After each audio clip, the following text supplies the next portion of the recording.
بسم الله الرحمن الرحيم. السلام عليكم ورحمة الله وبركاته.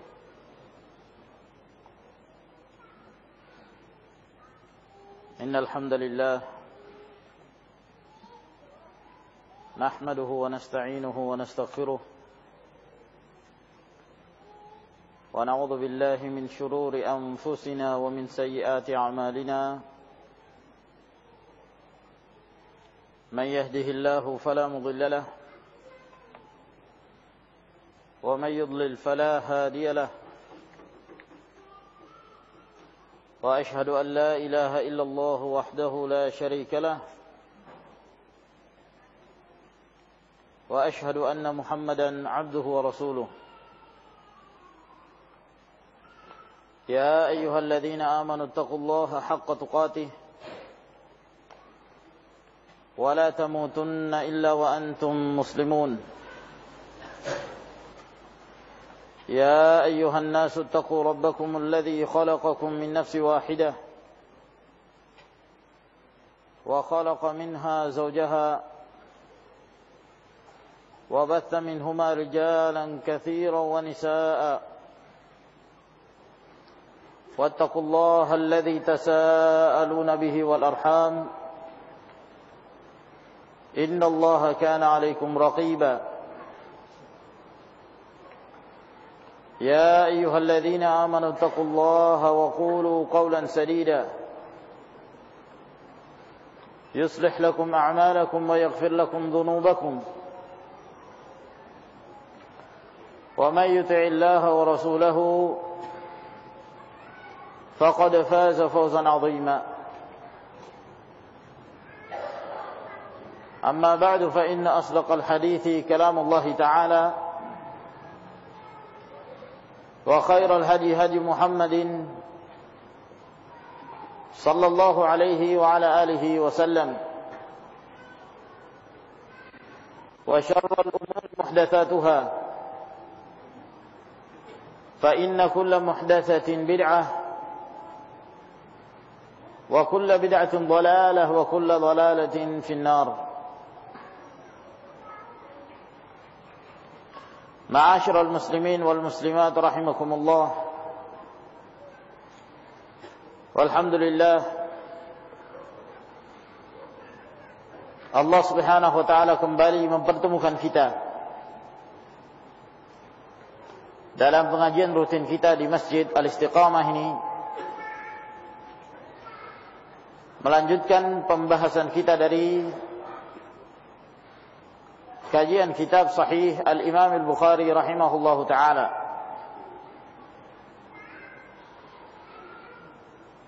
Dan pada malam hari ini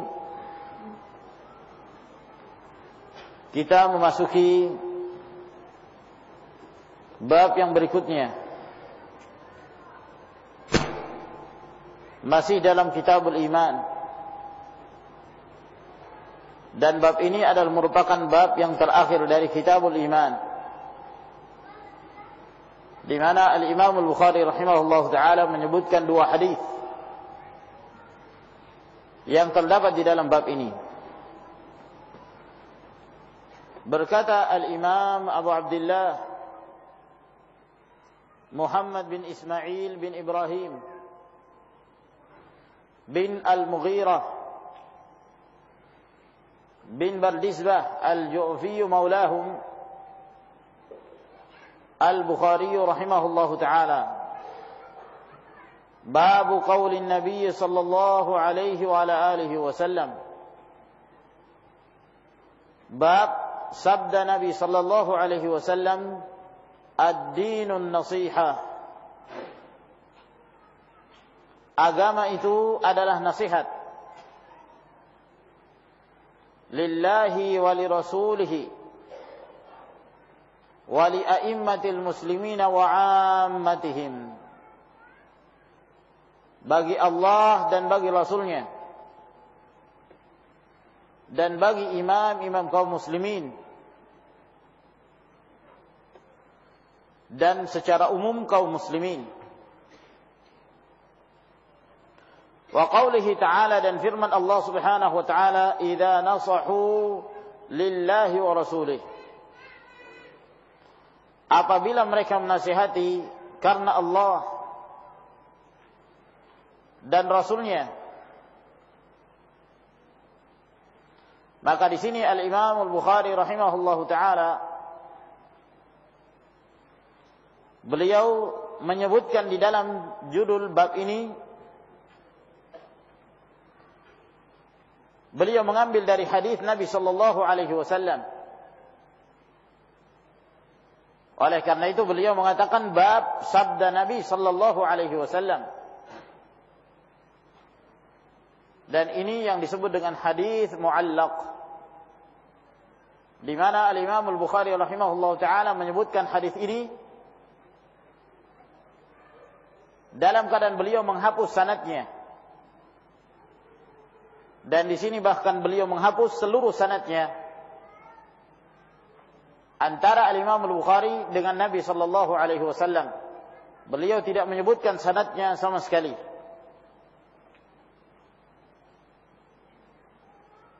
Dan ini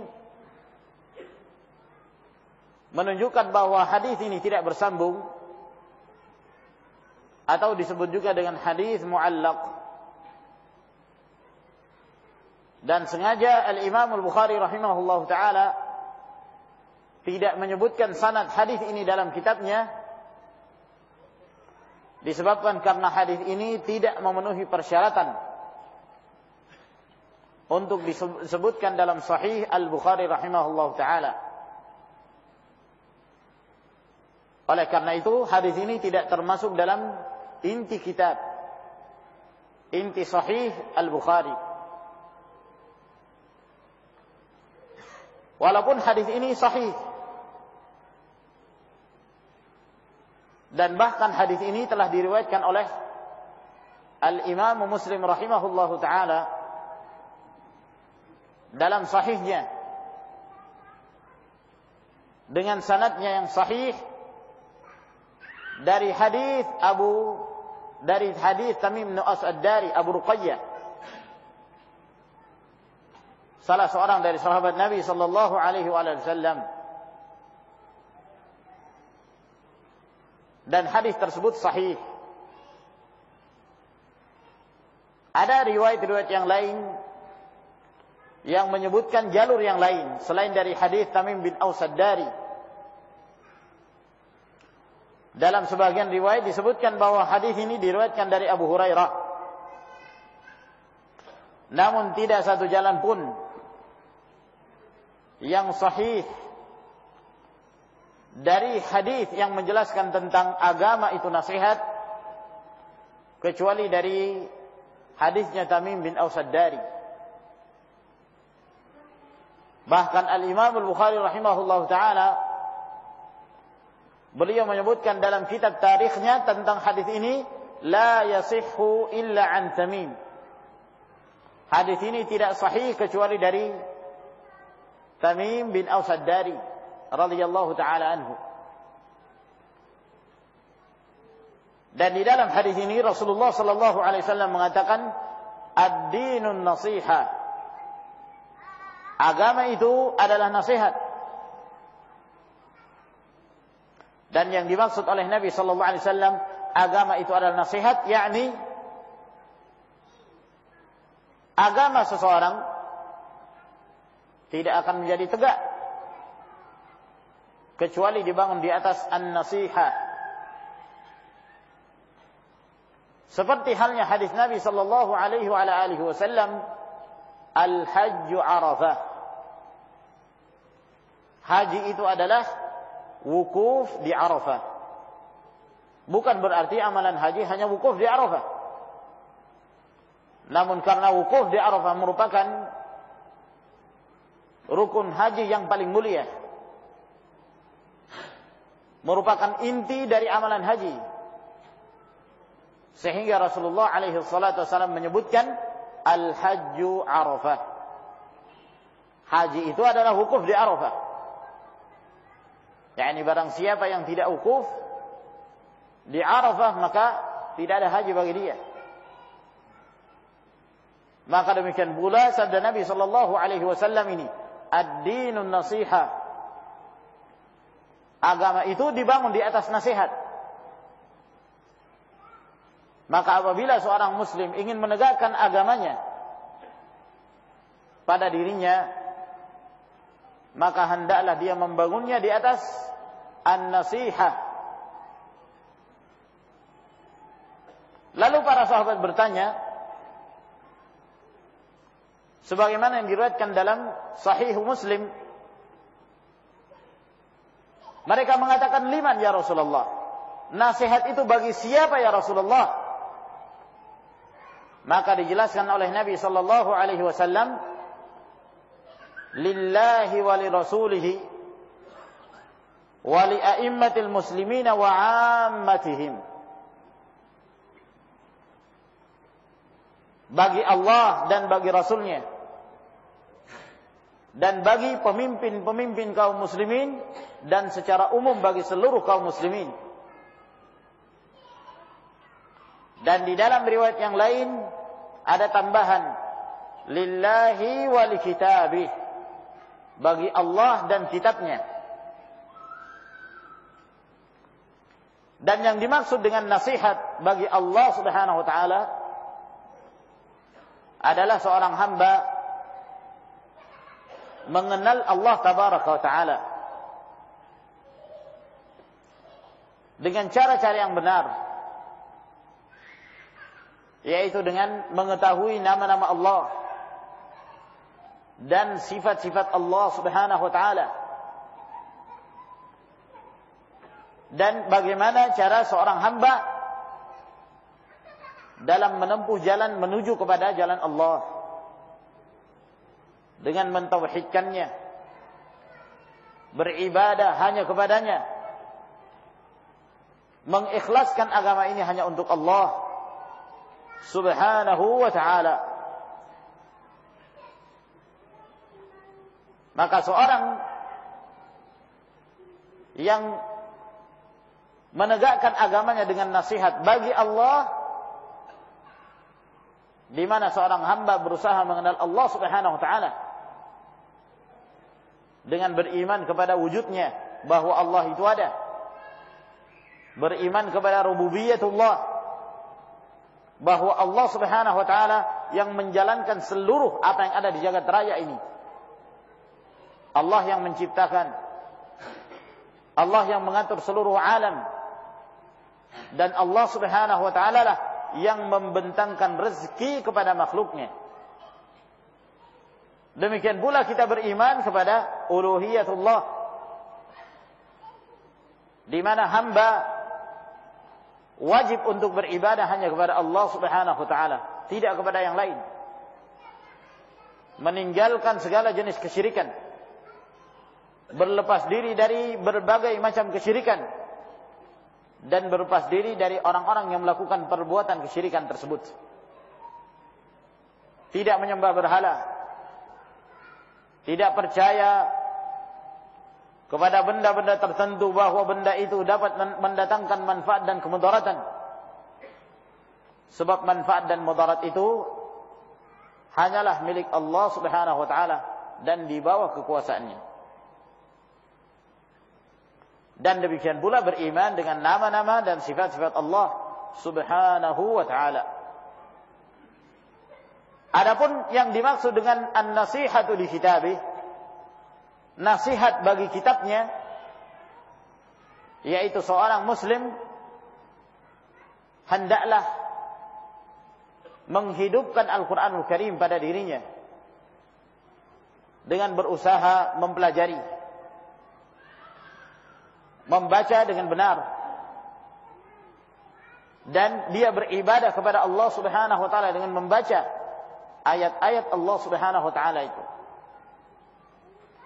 dan meyakini bahwa dengan mempelajari Al-Quran Karim, mempelajari cara membacanya dan mentadabburi makna-makna yang terkandung di dalam ayat-ayat Allah Subhanahu wa taala itu, itulah yang akan mendatangkan kepada kebahagiaan. Sebagaimana dia beribadah dengan membacanya, man qara'a harfan min kitabillah jalla wa ala falahu bihi hasanah wal hasanatu bi 10 amsalha ila 700 dha'fin la aqulu alif lam mim harfun walakin alifun harfun wa lamun harfun wa mimun harfun. Dalam hadis yang diriwayatkan oleh Imam Tirmidzi dari hadis Ibnu Mas'ud, kata Nabi sallallahu alaihi wasallam, barang siapa yang membaca satu huruf dari kitabullah, maka dia mendapatkan satu kebaikan.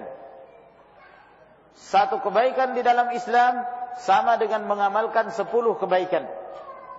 10 kebaikan yang dia lakukan, maka dilipat gandakan lagi oleh Allah Subhanahu wa taala menjadi 700 kali lipat. Saya tidak mengatakan alif lam mim itu satu huruf. Akan tetapi alif satu huruf, lam satu huruf, dan mim satu huruf. Semakin seorang itu membaca ayat-ayat Allah Subhanahu wa taala, maka semakin besar pula pahalanya yang akan dia dapatkan apabila dia ikhlas dalam membacanya. Demikian pula yang tidak kalah pentingnya adalah mempelajari makna-makna yang terkandung di dalamnya. Oleh karena itu Allah Subhanahu wa taala selalu mengingatkan kepada hamba-hambanya agar hendaklah mereka mentadabburi, memahami makna-makna yang diturunkan oleh Allah Subhanahu wa taala dari ayat-ayatnya. Afala yatadabbaruna al-Qur'an am 'ala qulubin aqfalha. Apakah mereka tidak mentadabburi Al-Qur'an Karim, ataukah hati-hati mereka telah terbelenggu? Oleh karenanya dalam hadis yang diriwayatkan oleh Al-Imam Al-Bukhari, datang dari hadis Ali bin Abi Thalib dan juga diriwayatkan dari hadis Utsman bin Affan radhiyallahu taala anhuma, Nabi sallallahu alaihi wasallam mengatakan, khairukum man ta'allama al-Qur'ana wa 'allamah. Orang terbaik di antara kalian adalah yang mempelajari Al-Qur'an dan yang mengajarkannya.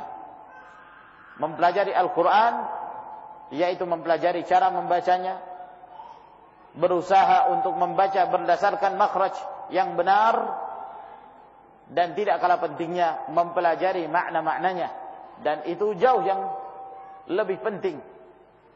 Sebab itulah tujuan inti Allah Subhanahu wa taala menurunkan Al-Qur'anul Karim. Kemudian an-nasihatu li rasulih. Nasihat bagi rasulnya, yaitu hendaklah seorang muslim mengetahui hak-hak Rasulullah Muhammad bin Abdullah sallallahu alaihi wasallam, yaitu dengan meyakini bahwa beliau adalah Rasulullah yang diutus oleh Allah Subhanahu wa taala sebagai nabi dan rasul yang terakhir, dan tidak ada lagi nabi setelahnya. Dan Rasulullah sallallahu alaihi wasallam diutus untuk seluruh manusia. Wa kana an-nabiyyu yub'atsu ila qaumihi khassatan wa bu'itsu ila an-nasi 'ammatan. Kata Nabi sallallahu alaihi wasallam, Nabi dahulu diutus kepada kaumnya secara khusus, adapun aku diutus kepada seluruh umat manusia. Dalam riwayat Bukhari dan Muslim dari hadis Jabir bin Abdullah radhiyallahu taala anhuma, dan meyakini bahwa keimanan seorang muslim dalam meyakini tentang kerasulan Muhammad sallallahu alaihi wasallam terdiri dari 4 perkara. Yang pertama, at-tasdiqu bima akhbara. Dia membenarkan apa saja yang diberitakan oleh Nabi sallallahu alaihi wasallam. Sebab beliau adalah as-sadiqul masduq. Beliau yang senantiasa jujur dengan ucapannya. Beliau yang tidak pernah berdusta dalam kalimat-kalimatnya, dan apa yang beliau ucapkan adalah wahyu dari Allah tabaraka wa taala. Maka wajib bagi setiap muslim membenarkan apa saja yang disampaikan oleh Nabi sallallahu alaihi wasallam. Walaupun menurut mereka tidak masuk ke dalam akal mereka. Apabila mereka menyangka bahwa hadis tersebut tidak masuk akal mereka, maka hendaklah dia tunduk kepada hadis Nabi alaihi wasallam. Dan jangan dia mempermainkannya dengan akal lalu kemudian menolak dengan alasan tidak masuk akal. Dan hendaklah dia sadar bahwa akal yang Allah berikan padanya hanya memiliki ilmu yang sedikit, dangkal sekali. Maka tidak bisa dibandingkan dengan wahyu yang disampaikan oleh Nabi sallallahu alaihi wasallam. Yang kedua, ta'atuhu fima amar. Mentaati Rasulullah sallallahu alaihi wasallam apa saja yang beliau perintahkan. Sebab taat kepada Rasul adalah taat kepada Allah. Maksiat kepada Rasul berarti dia telah bermaksiat kepada Allah Jalla wa Ala. Man yuti'ir Rasul faqad ata' Allah. Siapa yang taat kepada Rasul, sungguh dia telah taat kepada Allah Subhanahu wa taala. Yang ketiga, ijtinabu ma naha anhu wa zajar. Menjauhi apa saja yang dilarang oleh Nabi sallallahu alaihi wasallam. Apa saja yang beliau larang darinya. Maka hendaklah muslim berusaha untuk meninggalkannya. Dan yang keempat, alla yu'badallah Jalla wa ala illa bima syara'a. Allah Subhanahu wa taala tidaklah disembah kecuali dengan cara apa yang telah disyariatkan oleh Rasul sallallahu alaihi wasallam. Merujuk kepada Rasul, tata caranya, cara beribadahnya, gerakan-gerakannya, kita kembalikan semua itu kepada Rasulullah alaihi salatu wassalam yang telah diperintahkan oleh Allah untuk merinci dan menjabarkan syariat ini. Lalu kemudian apabila dia telah mengetahui itu, maka dia pun cinta kepada Rasulullah. Dan konsekuensi dari kecintaan dia kepada Rasulullah, maka dia berusaha untuk mengikuti sunnah-sunnahnya. Maka demikianlah cara seorang muslim dalam menegakkan nasihat bagi Rasul sallallahu alaihi wasallam. Kemudian yang berikutnya, wali a'immatil muslimin. Nasihat bagi pemimpin-pemimpin kaum muslimin. Pemimpin kaum muslimin terbagi menjadi dua. Ada pemimpin dalam hal dunia, dalam hal ini yang memimpin negara mereka, yang memegang kekuasaan di sebuah tempat, sebuah daerah. Dan dia adalah pimpinan negara. Apakah dia sebagai khalifah, ataukah dia sebagai raja, ataukah dia sebagai presiden? Yang jelas dia adalah penguasa negara. Yang kedua, pemimpin dalam hal agama. Dan mereka adalah para imam, para mujtahidin, para ulama, yang mereka adalah pewaris ilmu yang telah disampaikan oleh Nabi sallallahu alaihi wasallam. Maka nasihat bagi pemimpin-pemimpin kaum muslimin, apabila itu berkenan dengan pemimpin negara, adalah seorang muslim hendaklah memberikan yang terbaik untuk negaranya dengan cara taat kepada penguasa dan tidak melakukan tindakan-tindakan yang menyelisihi penguasa, dan senantiasa bersabar dan senantiasa menyampaikan nasihat yang baik kepada penguasanya, mendoakan kebaikan untuk penguasa, termasuk di antara amalan saleh. Bahkan Ahmad ibn Hanbal rahimahullah ta'ala, demikian pula diriwayatkan dari Al-Fudail bin Iyad salah seorang dari kalangan tabi'ut tabi'in, beliau mengatakan, "Lau kana li da'watun mustajabah, la da'autuha lis-sultan." Kalaulah sekiranya saya memiliki doa yang doa ini pasti dikabulkan oleh Allah Subhanahu wa taala, niscaya aku akan peruntukkan untuk sang penguasa. Sebab apabila penguasa itu baik, maka itu menandakan kemakmuran rakyat. Namun apabila penguasa tersebut zalim, maka hendaklah kita mengoreksi diri kita. Sebab tidaklah terjadi kezaliman melainkan merupakan disebabkan salah satu dari dosa-dosa yang pernah kita lakukan. Maka kewajiban seorang muslim adalah bersabar. Tatkala melihat kondisi penguasa yang zalim, sebagaimana yang dikatakan oleh Nabi alaihi salatu wassalam dalam riwayat Bukhari dan Muslim dari hadis Ibnu Mas'ud, "Innakum satarawna ba'di athrah wa umuran tukirunaha." Sesungguhnya kalian akan melihat setelah aku meninggal atharah. Yang dimaksud atharah adalah penguasa-penguasa yang mereka lebih mementingkan hak-hak mereka dan merampas hak-hak milik rakyat. Dan kalian akan melihat perkara-perkara yang kalian ingkari. Lalu kemudian para sahabat bertanya, "Fama ta'muruna ya Rasulullah?" Lalu apa yang engkau perintahkan kepada kami wahai Rasulullah tatkala kami melihat tindakan kezaliman yang dilakukan oleh pemerintah? Maka Rasul sallallahu alaihi wasallam mengatakan, "Addul haqqal ladzi 'alaikum wa salullaha haqqakum fasbiru hatta talqauni 'alal haud." Apa yang menjadi tugas kalian, apa yang menjadi kewajiban kalian kepada penguasa, hendaklah kalian tunaikan. Dan apa-apa yang hak kalian dirampas oleh mereka, sabar dan mintalah kepada Allah Subhanahu wa taala. Rasulullah tidak mengatakan apabila hak kalian diambil, berkumpullah kalian, bikin kelompok, lalu kemudian kalian keluar ke jalan-jalan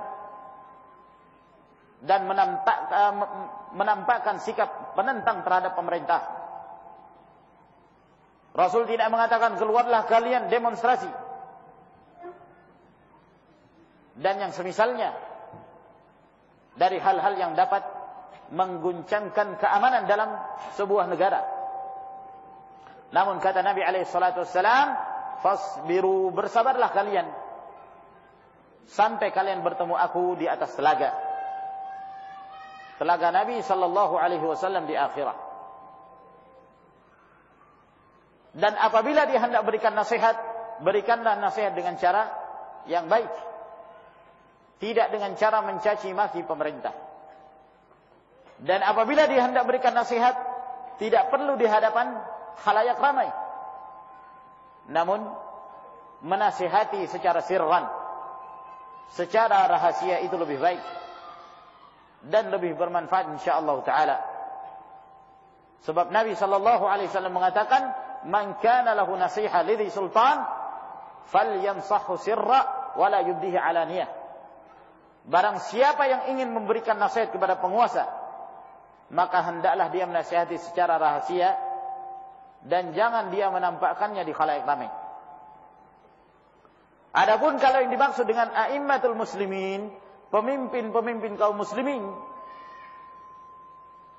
adalah para ulama, maka nasihat bagi pemimpin kaum muslimin maknanya adalah seorang muslim hendaklah menghormati kedudukan para ulama, tidak merendahkan kedudukan mereka, menghormati para pembawa ilmu, para ulama yang dengan kesungguhan mereka berjihad di jalan Allah Subhanahu wa taala dengan lisannya, dengan tenaganya, baik dengan cara menyampaikan ilmu, apakah melalui ceramah ataukah pelajaran, atau dengan tulisan-tulisan mereka. Hendaklah kita memuliakan mereka. tidak merendahkan kedudukan mereka apabila terjadi hal-hal atau kejadian-kejadian yang bersifat kontemporer, nawazil, maka Allah Subhanahu wa taala berfirman, "Fas'alu ahla dzikri in kuntum la ta'lamun." Hendaklah kalian bertanya kepada ulama apabila kalian tidak mengetahui dalam satu urusan agama. Kemudian yang terakhir kata Nabi alaihi salatu wasallam, wa 'ammatihim, dan kepada keumuman kaum muslimin. Nasihat untuk keumuman kaum muslimin adalah dengan cara at-ta'awun 'alal birri wat taqwa. Saling kerjasama dengan kaum muslimin di atas kebaikan dan ketakwaan kepada Allah Subhanahu wa taala. Dan senantiasa menegakkan kebaikan di antara mereka, menjaga hubungan di antara sesama kaum muslimin, dan meyakini bahwa kaum muslimin kedudukan mereka seperti al-bunyan, seperti bangunan, yashuddu ba'dhum ba'dha, yang saling menguatkan antara sebahagiannya dengan sebahagian yang lain. Dan di antara nasihat kepada kaum muslimin adalah dengan menegakkan al-amru bil ma'ruf wan nahyi 'anil munkar. Menegakkan perkara yang ma'ruf, mengajak kepada yang baik dan mencegah dari kemungkaran. Ada seorang muslim melakukan kemungkaran, maka termasuk perbuatan baik muslim yang lain adalah dengan menyelamatkan seorang muslim tersebut dari kemungkaran yang dia lakukan, dengan berusaha dia mencegahnya.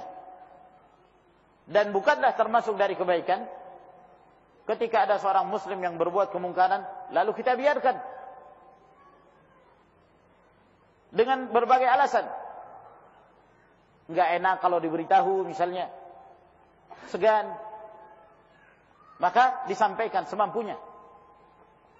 Oleh karena itu Rasul sallallahu alaihi wasallam dalam riwayat al-Imam Ahmad dari hadis Abu Sa'id Al-Khudri radhiyallahu ta'ala anhu, kata Nabi sallallahu alaihi wasallam, la yamna'anna ahadakum haibatun nas fi an yaqula bihaqqin idza ra'ahu aw syahidahu aw sami'ahu. Janganlah mencegah salah seorang kalian karena sikap segannya kepada seorang untuk mengatakan kalimat kebenaran apabila dia telah mengetahuinya dan menyaksikannya ataukah dia melihatnya. Ibaratnya seperti tatkala kita melihat ada seorang saudara kita, dia terus berjalan, dia tidak mengetahui bahwa di hadapannya itu jurang, maka termasuk kebaikan ta'awun di atas kebaikan. Ketika seorang muslim ini melihat saudaranya akan jatuh ke dalam jurang, dia berusaha untuk menyelamatkannya. Apabila dengan suara cukup, maka cukup dengan suara. Misalnya dia memberitahu, ya akhi, wahai saudaraku, jangan teruskan langkahmu, di depan itu jurang, berbahaya. Karena saudaranya tidak tahu, mungkin cuaca yang gelap. Kalau dengan suara cukup. Namun kadang-kadang dengan suara tidak cukup. Mungkin saja dia mengatakan, tidak, saya sudah biasa lewat sini,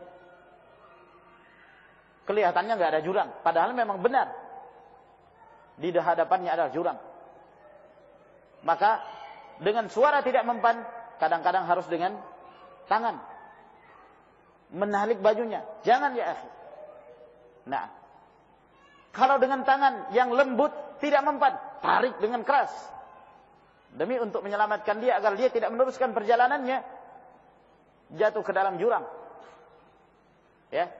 Kalau dia tetap melawan, dia tetap ingin melanjutkan, maka ya tarik-tarikan siapa yang kuat. Nah, intinya bahwa dalam menasihati kaum muslimin berbeda-beda keadaannya. Kadang-kadang ada seseorang kalau dinasihati dengan suara, dengan ucapan sudah cukup. Iya kan? Kadang-kadang juga tidak. Oleh karena itu Nabi alaihi salatu wasallam mengatakan, "Man ra'a minkum munkaran falyughayyirhu bi yadihi. Fa in lam yastati' fa bi lisanihi, fa in lam yastati' fa bi qalbihi, wa dzalika dhaful iman." siapa di antara kalian yang melihat kemungkaran, maka dia hendaklah merubah dengan tangannya. Nah, tidak mampu, maka dengan lisan. Tidak mampu, maka dengan hati. Dan itu selemah iman. Menunjukkan tingkatan ingkarul munkar itu berbeda-beda. Ya. Tergantung dari keadaan masing-masing yang diingkari. Lalu kemudian setelah itu Al-Imam Al-Bukhari rahimahullah ta'ala menyebutkan hadisnya. Qala haddatsana Musaddad. Telah memberitakan kepada kami Musaddad bin Musarhad bin Musarbal bin Mustawrad Al-Asadi Abul Hasan. Beliau berasal dari Basrah. Thiqah. Qala haddatsana Yahya. Apabila Musaddad meriwayatkan hadis dari Yahya, maka tidak ada Yahya yang lain kecuali Yahya bin Sa'id Al-Qattan, Abu Sa'id Al-Basri Al-Ahwal. Beliau juga berasal dari Basrah dan beliau termasuk di antara imam Al-Jarh wa Ta'dil. An Ismaila, dari Ismail bin Abi Khalid Abu Abdullah Al-Bajali, beliau berasal dari Kufah. Qala haddatsani Qais ibn Abi Hazim. Beliau berkata telah memberitakan padaku Qais bin Abi Hazim. Dan Qais bin Abi Hazim rahimahullahu ta'ala Abu Abdullah juga berasal dari Kufah, Al-Bajali. Dan beliau seorang mukhadram. Yang dimaksud mukhadram, orang yang mendapati zaman jahiliyah dan hidup sezaman dengan Rasul sallallahu alaihi wasallam dalam keadaan dia muslim, namun dia tidak pernah bertemu Rasulullah sallallahu alaihi wasallam di masa hidupnya. Ya. Dia satu zaman dengan Rasul alaihi wasallam. Akan tetapi dia tidak pernah bertemu Rasulullah di masa hidupnya Nabi alaihi wasallam. Nah, jadi kalau misalnya ada seorang hidup di zaman Rasul alaihi wasallam dan dia muslim, dia ingin bertemu Rasulullah, maka dia pun berangkat. Sampai di Madinah, dia tinggal melihat jenazahnya Nabi alaihi wasallam. Dia sempat melihat Rasul, tapi beliau telah meninggal. Maka ini tidak disebut sebagai sahabat. Yang seperti ini disebut, ada istilah khusus, mukhadram. Mukhadram. Dan dia termasuk dari kalangan tabi'in, bukan dari sahabat. Nah, Qais bin Abi Hazim termasuk di antara mukhadramin. Beliau hidup sezaman dengan Nabi alaihissalam. Satu ketika beliau setelah masuk ke dalam Islam, beliau berangkat ke Madinah ingin bertemu Rasul sallallahu alaihi wasallam. Di tengah perjalanan beliau, Rasulullah meninggal. Rasulullah sallallahu alaihi wasallam meninggal sehingga beliau tidak sempat bertemu Rasulullah alaihi assalatu wassalam. An Jarir bin Abdullah qala, dari Jarir bin Abdullah radhiyallahu ta'ala anhu Al-Bajali. Beliau termasuk di antara sahabat Nabi alaihi wasallam yang masuk Islam di masa-masa akhir hidupnya Rasulullah sallallahu alaihi wasallam. Namun beliau sempat bertemu Rasulullah dan sempat mendapatkan pujian dari Rasulullah sallallahu alaihi wasallam. Ini Jarir bin Abdullah. Beliau masuk Islam pada tahun 10 Hijriyah di bulan Ramadan. Dan itu sangat dekat sekali dengan masa akan meninggalnya Rasulullah sallallahu alaihi wa ala alihi wasallam. Dan Jarir bin Abdullah ini termasuk sahabat yang dikenal ketampanannya. Sehingga Umar bin Al-Khattab radhiyallahu taala anhu menggelari Jarir bin Abdullah sebagai Yusuf hadhil ummah. Yusufnya umat ini. Kalau Nabi Yusuf alaihissalam, ketampanan beliau, kalau dilihat oleh para ibu yang sedang mengiris-iris makanan, sampai dia tidak merasa tangannya sendiri yang diiris. Saking tampannya dan kagum melihat Yusuf alaihissalam menyangka beliau adalah malaikat. Maka demikian pula Jarir. Kata Umar bin Khattab, saya belum pernah melihat seorang pun dari kalangan umat ini yang lebih tampan daripada Jarir bin Abdullah radhiyallahu ta'ala. Sampai kata beliau, fa inni ra'aituhu ka syaqqati qamar. Ka syaqqati qamar. Aku melihat dia seperti belahan bulan. Radhiyallahu ta'ala anhu. Dan beliau adalah seorang yang menjauhkan diri pada masa fitnah. Ketika terjadi fitnah di antara para sahabat, Ali bin Abi Thalib dan Muawiyah bin Abi Sufyan radhiyallahu ta'ala anhum, fitnah yang masyhur yang kita dengarkan dalam sejarah, maka Jarir bin Abdullah menyelamatkan diri dari fitnah tersebut. Dan beliau mengasingkan, tidak berpihak pada salah satu dari kedua kelompok itu. Sebab beliau cinta kepada semua para sahabat. Sampai-sampai suatu ketika beliau tinggal di Kufah, suatu ketika beliau mendengarkan ada seseorang mencela Utsman radhiyallahu ta'ala anhu. Maka ketika beliau mendengarkan itu, beliau bersumpah, demi Allah, saya tidak akan tinggal di sebuah kampung yang di sana ada orang yang mencela Utsman bin Affan radhiyallahu ta'ala anhu. Beliau tinggalkan negeri Kufah, ya, berangkat ke negeri yang lain. Jarir bin Abdullah radhiyallahu ta'ala anhu qala, beliau berkata, bay'atu Rasulullah sallallahu alaihi wa alihi wasallam. Aku telah membaiat Rasulullah sallallahu alaihi wa alihi wasallam ala iqamis salati wa ita'iz zakati wan nushi likulli muslim. Aku telah membaiat Rasulullah sallallahu alaihi wa alihi wasallam untuk senantiasa menegakkan salat dan senantiasa menunaikan zakat dan senantiasa saling memberikan nasihat dengan sesama kaum muslimin. Maka ini baiat beliau di hadapan Rasulullah sallallahu alaihi wasallam. Dan apabila seorang sahabat berbaiat kepada Rasulullah dalam perkara-perkara tertentu, maka itu menunjukkan apa yang disebutkan dalam perkara baiat tersebut adalah perkara-perkara yang harus diperhatikan, yang hendaklah seorang muslim benar-benar menjaga apa yang telah dia janjikan di hadapan Rasulullah sallallahu alaihi wasallam. Beliau telah berbaiat untuk menegakkan salat, yaitu dengan menyempurnakan salat, beribadah kepada Allah Subhanahu wa taala dengan tuntunan Rasul sallallahu alaihi wasallam, dan menunaikan zakat.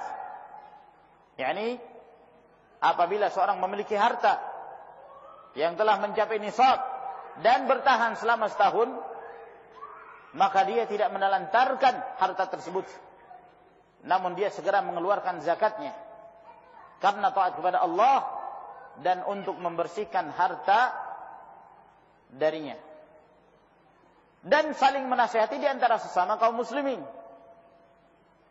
yaitu senantiasa menyampaikan nasihat.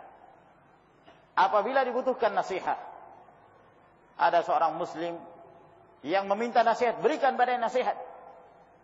Di antara hak seorang muslim dengan muslim yang lain, apabila ada seorang minta nasihat, maka hendaklah yang dimintai nasihat tersebut untuk memberikan nasihat kepadanya. Idza stansahaka fansahu. Apabila dia meminta nasihat kepadamu, maka berikanlah nasihat kepadanya. Dan di antara nasihat di antara sama muslim adalah senantiasa bersikap jujur, tidak berdusta, dan senantiasa membimbing seorang muslim kepada yang lebih baik. Maka Jarir bin Abdullah radhiyallahu taala anhu ini berusaha, setelah beliau berbaiat di hadapan Nabi sallallahu alaihi wasallam, beliau berusaha untuk menerapkan apa yang telah beliau janjikan di hadapan Nabi alaihi wasallam. Sebab baiat itu adalah janji. Nah, maka beliau berusaha sampai-sampai berhati-hatinya beliau dalam masalah ini. Beliau senantiasa memberikan nasihat juga dalam masalah bermuamalah, jual beli. Nah, pernah satu ketika beliau hendak membeli seekor kuda dari seseorang. Lalu kemudian orang ini menjualnya dengan harga 300. Entah 300 apa yang disebut situ, apakah 300 dirham mungkin. Walhasil dia membeli dengan nilai 300. Setelah dia melihat, wah ini kuda terlalu bagus. Harganya sangat murah kalau nilainya 300. Maka dia mengatakan kepada penjual, yakni yang tadi memiliki kuda tersebut, tambah. Bukan minta untuk diturunkan harganya, minta ditambah. Ini terlalu murah kalau 300, tambah lagi. 400, tambah lagi, masih kurang. 500, 600, sampai 800. Maka beliau tatkala melihat pantas harga 800, beliau bayar. Ada di antara kita yang seperti ini? Nah, biasanya orang kalau mau membeli sesuatu, tawar, ya, turunkan harganya. Ini tidak. Beliau melihat ini tidak sepantasnya dengan nilai sekian. Nah, maka ditambah dan ditambah terus sampai 800. Subhanallah. Karena sikap kehati-hatian beliau dalam rangka untuk memberikan nasihat di antara sesama kaum muslimin. Dan ini menunjukkan demikian tingginya wara' yang dimiliki oleh para sahabat radhiyallahu taala anhum. Dan dengan demikian kita telah selesai dari membahas hadis Jarir bin Abdullah. Insyaallah taala pertemuan yang berikutnya kita lanjutkan ke hadis yang paling terakhir dari Kitabul Iman. Wallahu taala a'lam bissawab wa akhiru da'wana alhamdulillahi rabbil alamin. Wassalamu alaikum warahmatullahi wabarakatuh.